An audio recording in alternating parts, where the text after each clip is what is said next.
বিসমিল্লাহির রহমানির রহিম। আসসালামু আলাইকুম।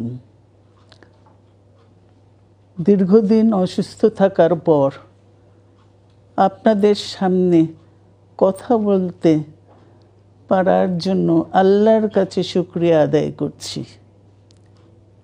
আমার কারাবন্দী অবস্থায় আপনারা আমার কারামুক্তি ও রোগ মুক্তির জন্য সংগ্রাম করেছেন, দোয়া করেছেন। সেজন্য আমি আপনাদের সকলকে ধন্যবাদ জানাচ্ছি। দীর্ঘ আন্দোলন সংগ্রাম ও ত্যাগের মধ্য দিয়ে আমরা ফ্যাসিবাদী অবৈধ সরকারের কাছ থেকে মুক্তি পেয়েছি।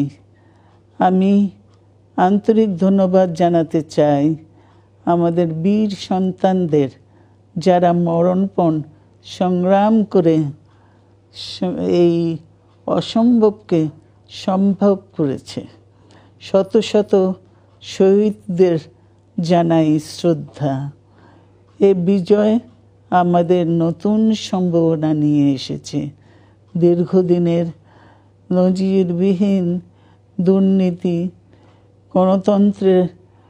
গণতন্ত্রের ধ্বংসের স্তূপের মধ্য থেকে আমাদের নির্মাণ করতে হবে এক সমৃদ্ধ বাংলাদেশ।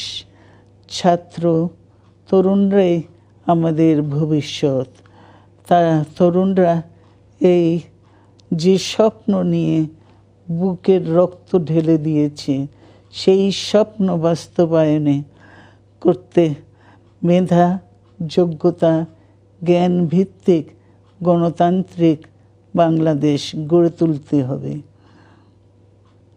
শোষণহীন সমৃদ্ধ বাংলাদেশ।